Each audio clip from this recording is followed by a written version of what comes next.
গাড়ি আটকে তোলা তোলার অভিযোগে গ্রেফতার তৃণমূল নেতার ছেলে। ধৃতের নাম রাহুল আলী।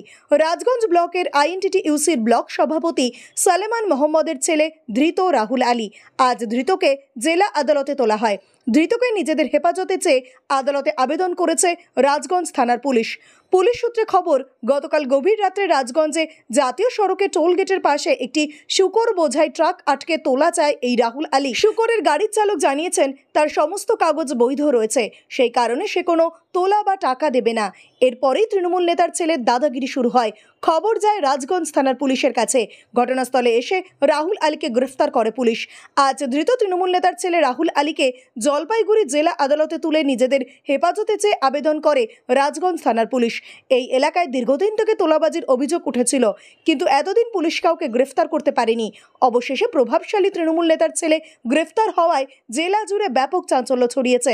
ধৃত রাহুল আলীর বাবা তথা রাজগঞ্জ আইএনটিটিইউসি সভাপতি মোহাম্মদ সালেমান জানান, আমার ছেলে নির্দোষ। কোনোদিনও এরকম অভিযোগ শোনা যায়নি। ম্যানেজারের কথা মতো সে ওই গাড়ি আটকায়। আমার মনে হয় আমার ছেলেকে ফাঁসানো হচ্ছে। অন্যদিকে রাজগঞ্জ বিজেপির কনভেনার নিতাই মণ্ডল জানান, এটা তৃণমূলের কালচার। প্রত্যেকজনই কিন্তু বাহুবলী নেতাদের আত্মীয় স্বজন তারাই কাজ করছে। সেই সুবাদে নেতা মস্তানদের সুবাদে আজকে সেই 4 লেনের উপরে দাঁড়িয়ে তোলা তুলছে। এর চেয়ে দুঃখজনক আর হয় না। এই লাইসেন্সটা তৃণমূলের দলের থেকে পাওয়া এদের।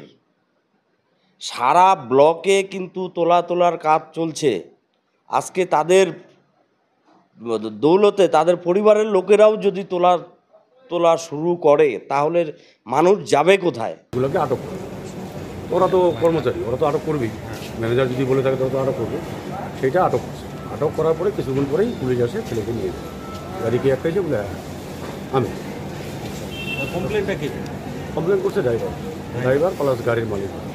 আপনার ছেলের বিরুদ্ধে একটা অভিযোগ যে ও নাকি প্রায়ই ওইখানে তোলে বিভিন্ন গাড়ি আটকে নাকি তোলা। না, এরকম কোনো খবর নেই। আমাকে ছেলে যেটা বললো, আমাদের আজ পর্যন্ত টোলটা হওয়ার পরে শুরু থেকেই আছে, আজ পর্যন্ত কোনো কমপ্লেন নেই।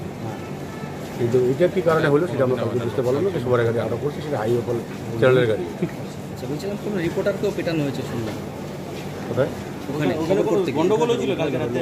না, কোনো রিপোর্টার ছিল না। আমরা তো ছিলাম দুটো থানায় ছিল, কোনো রিপোর্টার ছিল না। কেউ কি গিয়েছিল খবর? না, আমাদের চোখে পড়ে। তো কী মনে করছেন কেন এরকম হলো?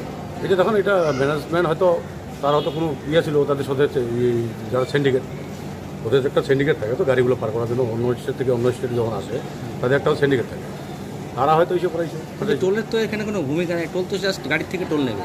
না, টোল নেয়, তারপরে ওভারলোডের আপনার ওরা এসে দেয়। ওভারলোড যেটা ওভারলোড থাকে সেগুলো কিন্তু ওভারলোডের একটা ওখানে কাটা থাকে, সেখানে ওরা একটা কিছু দিয়ে ওষুধ দিয়ে যায়।